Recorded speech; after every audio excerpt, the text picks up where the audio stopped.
Welcome to அரமேஸ் academy. இன்றைக்கி இந்த வீடியோவில் குரூப் 2 மெயின்ஸ் டெஸ்ட் சீரிஸோட ஓரியன்டேஷன் பார்க்க போகிறோம். ஸோ நம்ம அரமேஸ் அகாடமி பொறுத்த வரைக்கும் மெயின்ஸ் டெஸ்ட் சீரிஸில் கண்டினியூஸாக வந்து குரூப் 1 இப்போ தான் முடிஞ்சிருக்கு. அண்ட் அதோட கண்டினியூஷனாக குரூப் 2 ரிசல்ட்டும் வந்திருக்கு. ஸோ அந்த குரூப் 2ஓட டெஸ்ட் சீரிஸ் ஓரியன்டேஷன் தான் பார்க்க போகிறோம். ஸோ ஜென்ரலி குரூப் 2 மெயின்ஸை பொறுத்த வரைக்கும் 2 பேப்பர் இருக்குது. First one is Tamil eligibility paper. அது வந்து கட்டாயமாக எல்லாருமே எழுத வேண்டியது.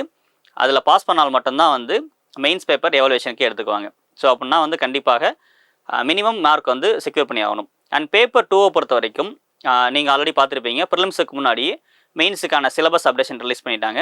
அண்ட் ரீசென்ட்லி வந்து கொஸ்டின் பேட்டர்ன் ரிலீஸ் பண்ணியிருக்காங்க. ஸோ அது எல்லாத்தையுமே இந்த வீடியோவில் நம்ம டீட்டெயிலாக பார்க்கலாம். ஸோ ஜென்ரலி மெயின்ஸை பொறுத்த வரைக்கும் டெஸ்கிரிப்டிவாக எவ்வளோக்கு எவ்வளோ நம்ம எழுதி ப்ராக்டிஸ் பண்ணுறோமோ அந்த அளவுக்கு வந்து நமக்கு வந்து ஸ்பீடை இன்க்ரீஸ் பண்ணுறதாக இருக்கட்டும், மார்க் அதிகப்படுத்துறதாக இருக்கட்டும், எல்லாமே வந்து ரிட்டன் ப்ராக்டிஸ் மட்டும் தான் ஹெல்ப் பண்ணும். ஸோ மெயின்ஸ் டெஸ்ட் இதை பொறுத்த வரைக்கும் ஸ்டூடெண்ட்ஸ் வந்து எழுதி பார்க்கணும், டெஸ்கிரிப்டிவாக ப்ராக்டிஸ் பண்ணுங்கிறது தான் ஃபஸ்ட் அண்ட் ஃபார்மோஸ்ட் அப்ஜெக்டிவே. ஸோ வீடியோக்குள்ளே போயிடலாம். ஃபர்ஸ்ட் ஒன் பார்த்தோம் அப்படின்னா மெயின்ஸை பொறுத்த வரைக்கும் Tamil eligibility paper will be on February 2 and mains paper பார்த்தோம் அப்படின்னா February 23 இருக்குது. ரெண்டுமே வந்து காலையில் மட்டும்தான் எக்ஸாம் இருக்கும். பட் குரூப் 2A பார்த்தோம் அப்படின்னா டைமிங் வந்து வேரி ஆகும், மதியத்தில் இருக்கும். ஓகேங்களா? ஸோ அது வந்து குரூப் 2Aவோட ஓரியன்டேஷன் வீடியோவில் பார்க்கலாம். ஸோ இப்போ ஜென்ரலி குரூப் 2 பொறுத்த வரைக்கும் பார்த்தோம் அப்படின்னா நான் ஆல்ரெடி சொன்ன மாதிரி பேட்டர்னை வந்து டிஎன்பிஎஸ்சி ரிலீஸ் பண்ணியிருக்காங்க. அதில் மெஜாரிட்டி பார்த்தோம் அப்படின்னா இந்த வேரியேஷனில் தான் வந்து பர்சன்டேஜஸ் பிரிச்சிருக்காங்க. ஸோ அந்த பார்ட் ஏங்கிறது இந்த 10 மார்க்கை பொறுத்த வரைக்கும் இங்கே தமிழ் சொசைட்டியை மட்டும் தவிர்த்து கிட்டத்தட்ட 30% மார்க் கேட்க போகிறாங்க. அதாவது 300 மார்க் 30%ங்கிறது 90 மார்க் வந்து கொஸ்டின் கேட்க போகிறாங்க, தமிழ் சொசைட்டி சப்ஜெக்டை மட்டும் தவிர்த்து. இங்கே எந்த ஒரு ஆப்ஷன்ஸும் கிடையாது. கொடுக்கப்பட்ட 9 கேள்விக்கும் 9 எழுதியாகணும். அதே இந்த இடத்துல வந்து பார்த்தோம் அப்படின்னா 5 கேள்விகள் கொடுக்கப்பட்டு அதற்கு 3 கேள்வி எழுதணும். தமிழ் சொசைட்டியை பொறுத்த வரைக்கும் 5 கொஸ்டின் கொடுத்துருவாங்க, அதில் 3 கொஸ்டின் எழுதணும். இந்த பேப்பரை எய்தர் தமிழ் ஆர் இங்கிலீஷ், இந்த 2 லாங்குவேஜில் எதில் வேணால் எழுத முடியும். ஸோ அதில் எந்த ஒரு பிரச்சனையும் கிடையாது. அண்ட் அதே 15 மார்க்ஸ் பார்ட் சின்னு வரும்போது பார்த்தோம் அப்படின்னா இதே இடத்துல எக்ஸப்ட் தமிழ் சொசைட்டி இங்கே 12 கேள்விகளுக்கு நம்ம ஆன்சர் பண்ண வேண்டியிருக்கும். ஓகேங்களா? ஸோ டோட்டலி பார்த்தோம் அப்படின்னா 12 10 மதிப்பெண்கள் கொஸ்டினும் 12 15 மதிப்பெண் கொஸ்டினும் கேட்க போகிறது. ஸோ அப்போ நம்ம மொத்தமாக 300 மதிப்பெண்களை 3 மணி நேரத்தில் எழுதி முடிக்க வேண்டிய கட்டாயத்தில் இருக்கும்.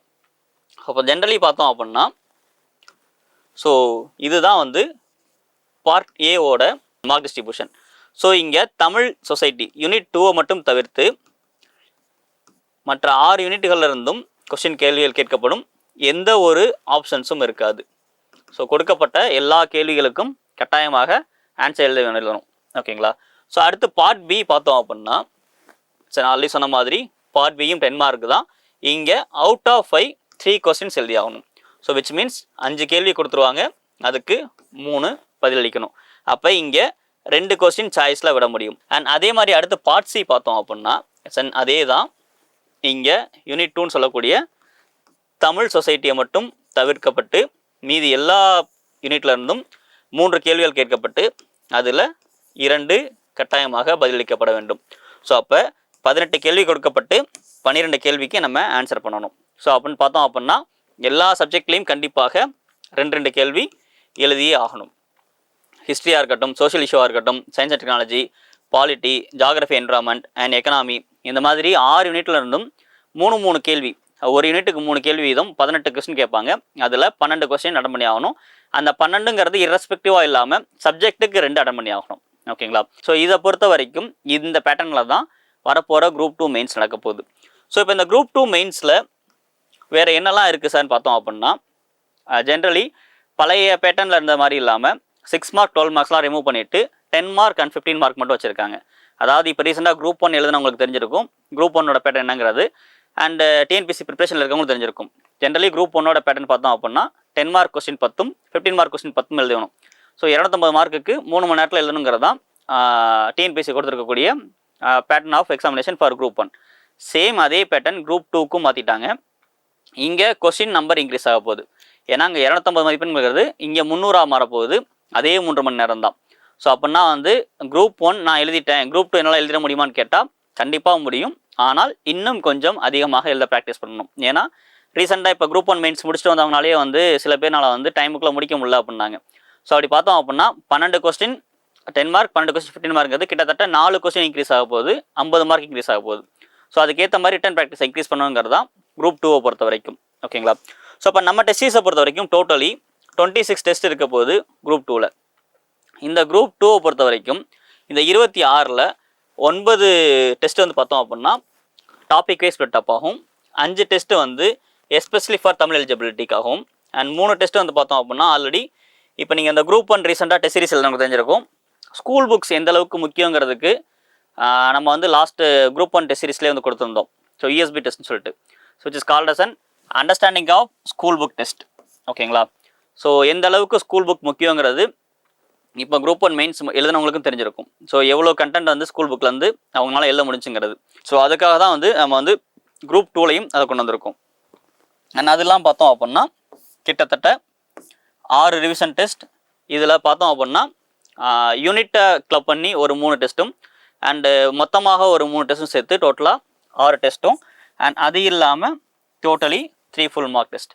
மொத்தமாக பார்த்தோம் அப்படின்னா 26 டெஸ்ட் வந்து இந்த குரூப் 2 மெயின்ஸ் டெஸ்ட் சீரிஸில் நம்ம வச்சுருக்கோம். ஓகேங்களா? ஸோ இது இல்லாமல் பார்த்தோம் அப்படின்னா நான் ஏன் சார் ஆரம்பில் சேரணும் அப்படின்னு பார்த்தோம் அப்படின்னா, ஸோ ஃபர்ஸ்ட் ஒன் பார்த்தோம் அப்படின்னா இந்த ரிவிஷன் கிளாஸ் ஃபார் சப்ஜெக்ட்ஸ். எல்லா சப்ஜெக்ட்டுக்கும் ரிவிஷன் கிளாஸ் கண்டிப்பாக இருக்கும். ஸோ மெயின்ஸை பொறுத்த வரைக்கும் எப்படி அப்ரோச் பண்ண தெரில, டாபிக்ஸ்லாம் புதுசாக இருக்குது, எந்த ஏரியா படிக்கணும்னு தெரிலங்கிற டிஃபிகல்ட்டியை வந்து ஸ்டூடெண்ட்ஸ் மத்தியிலேருந்து ரிமூவ் பண்ணுங்கிறதுக்காக வந்து இந்த ரிவிஷன் கிளாஸுங்கிறத நம்ம ஸ்டார்ட் பண்ண போகிறோம். அண்ட் அடுத்து பார்த்தோம் அப்படின்னா அண்ட் மெயின்ஸ் டெஸ்ட் முடிஞ்சதுக்கப்புறம் each and every test stock points will be issued in for both online offline. ஆஃப்லைனில் வரக்கூடிய நபர்களுக்கு ஹார்ட் காப்பி ஆகும், ஆன்லைன் ஸ்டூடெண்ட்ஸுக்கு PDF ஆகும் போஸ்ட் ஆகும். And individual feedback after paper evaluation. So உங்களோட பேப்பர் கரெக்ட் பண்ணி வந்ததுக்கப்புறம் நீங்கள் ரெஸ்பெக்டிவ் ஃபேக்கல்ட்டி கிட்ட இண்டிவிஜுவலாக உட்காந்து என்ன கரெக்ஷன்ஸ் பண்ணணுங்கிறத பேசுறதுக்கான வாய்ப்பு இருக்கும். அண்ட் அடுத்து பார்த்தோம் அப்படின்னா உங்களுக்கு எல்லா டெஸ்ட்டுமே புக்லெட்டில் மட்டும்தான் இருக்கும். ஸோ TNPSC எப்படி QC புக்லெட் கொடுப்பாங்களோ அதே மாதிரியான புக்லெட்டில் தான் டெஸ்ட் சீரிஸ் இருக்கும். அண்ட் அனதர் ஒன் பார்த்தோம் அப்படின்னா ஆல்ரெடி சொன்ன மாதிரி சமச்சீர் புக்கை ஃபோக்கஸ் பண்ணி USB டெஸ்ட் இருக்கும். அண்ட் அது இல்லாமல் உங்களுக்கு ஸ்டாக் பாயிண்ட்ஸோட கண்டென்ட்ஸ் வந்து பார்த்தோம் அப்படின்னா majority will be from school புக்ஸ்லேருந்து கண்டென்ட் இருக்கும். ஓகேங்களா? ஸோ அண்ட் ஃபைனலி பார்த்தோம் அப்படின்னா is and most and important, எல்லா டெஸ்ட்டுக்கு அப்புறமும் உங்களுக்கு கண்டிப்பாக டிஸ்கஷன் இருக்கும். ஸோ இந்த டிஸ்கஷன் எதுக்காகன்னு பார்த்தோம் அப்படின்னா எந்த கொஸ்டின்ஸ்லாம் தெரியலையோ, எந்த கொஸ்டின் தெரியுது, எனக்கு ஆன்சர் தெரியுது, எப்படி ஆன்சர் பண்ணணும்னு தெரியலைங்கிற மாதிரியான கேள்விகளுக்கு இமீடியட்டாக உங்களுக்கு அன்றைக்கி டெஸ்ட்டு முடிஞ்ச அப்போவே வந்து டிஸ்கஷன் நடக்கும்போது அல்லது அன்றைக்கி ஈவினிங்குள்ளே உங்களுக்கு டிஸ்கஷன் இருக்கும்போது பார்த்தோம் அப்படின்னா அந்த கொஸ்டினை திருப்பி நீங்கள் போய் எங்கேயும் தேடி படிக்க வேண்டிய அவசியம் இருக்காது. அதற்காக தான் வந்து இந்த டிஸ்கஷனுங்கிறது.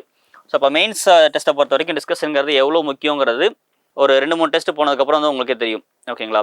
அண்ட் மோர் ஓவர் பார்த்தோம் அப்படின்னா நம்மளோட இன்ட்ராக்ஷன்ஸ் வந்து பார்த்தோம் அப்படின்னா இண்டிவிஜுவல் இன்ட்ராக்ஷன் ஸ்டூடெண்ட்ஸோட இருக்கும். ஸோ அதை பொறுத்த வரைக்கும் நீங்கள் வந்து பேப்பரில் வந்து நான் எழுதிட்டேன், யார்கிட்ட கேட்குறேன்னு தெரில, இந்த மாதிரியான டிஃபிகல்ட்டி ஃபேஸ் பண்ணாமல் இருக்கிறதுக்காக தான் வந்து டெஸ்ட்டு வென்யூலேயே வந்து பார்த்தோம் அப்படின்னா ஃபேக்கல்ட்டி எப்போவுமே அவைலபிள் இருப்பாங்க. உங்களுக்கு எந்த ஒரு டவுட் இருந்தாலும் ஆர்எல்ஸ் வந்து நீங்கள் வந்து எந்த ஒரு சந்தேகங்கள் கேட்குறதா இருந்தாலும் நீங்கள் ஃபேக்கல்ட்டியை டேரெக்டாக கேட்க முடியும். அதற்கான வாய்ப்பு இங்கே அதிகமாகவே இருக்கும். ஓகேங்களா? நீங்கள் இந்த வீடியோ பார்க்கும்பொழுது டெஸ்ட் சீரிஸ் ஷெடியூல் வந்து பார்த்தோம் அப்படின்னா Aram IAS town hall as well as Aram TNPSC town hall ரெண்டுலேயும் போஸ்ட் ஆகிருக்கும். ஸோ இந்த ஷெடியூலை பேஸ் பண்ணி டெஸ்ட்டு ஸ்டார்ட் பண்ண ஆரம்பிங்க. All the best. தேங்க்யூ.